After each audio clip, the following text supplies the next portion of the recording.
একবার একদল ব্যাঙ বনের মধ্যে দিয়ে যাচ্ছিল। এমন সময় এই ব্যাঙের দল থেকে দুটি ব্যাঙ গভীর গর্তে পড়ে গেল। গর্তটি এতটা গভীর ছিল যে সেটি থেকে উঠে আসা খুবই কঠিন।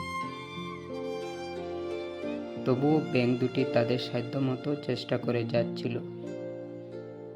দলের অন্য ব্যাঙগুলো বলাবলি করছিল যে এদের এই গর্ত থেকে বের হয়ে আসার কোনো আশা নেই, কিন্তু অদম্য ব্যাঙ দুটি চেষ্টা করতেই থাকল।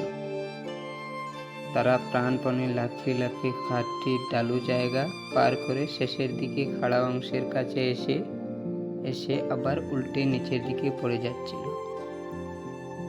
তখন উপরে থাকা বাকি ব্যাঙগুলো চিৎকার করে তাদের বলছিল যে তোমরা কিছুতেই উপরে উঠতে পারবে না, এটি খুবই বড় গর্ত, এখানে থেকে উঠে আসা কোনোভাবেই সম্ভব না। তাদের কথাগুলো এমন ছিল যেন তারা বলতে চাইছে, শুধু কষ্ট করে লাভ নেই, আশা ছেড়ে দিয়ে মৃত্যুকে স্বীকার করে নাও, কষ্ট থেকে মুক্তি পাও। দুটি ব্যাঙ এর মধ্যে একটি তাদের কথায় কান দিল এবং গর্তের উপরের দিকে উঠে বাদ দিয়ে আরো গভীরের দিকে লাফিয়ে পড়ে মরে গেল। কিন্তু দ্বিতীয় ব্যাঙটি আরো অদম্য নিয়ে লাফাতে লাগলো, আর উপরে থেকে ব্যাঙেরা আরো জোরে চিৎকার করে বলতে লাগলো, এই বৃথা কষ্ট করো না, মৃত্যুকে সহজ করো। কিন্তু ব্যাঙটি অবশেষে উপরে উঠে এলো। উপরে ওঠার পর ব্যাঙটি যা বলল তাদের দলের সবাই অবাক হয়ে তাকিয়ে রইল।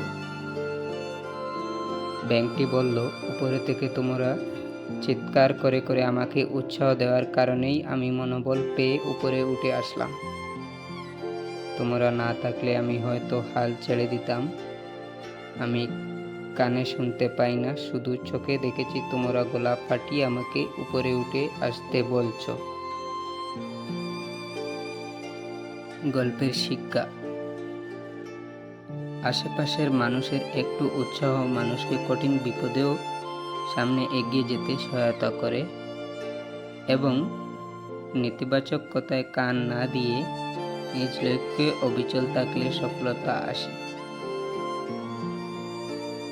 ভিডিওটি ভালো লাগলে লাইক, কমেন্ট, শেয়ার করতে ভুলবেন না। আর হ্যাঁ, পেজটি ফলো করবেন, চ্যানেলটি সাবস্ক্রাইব করবেন। ধন্যবাদ।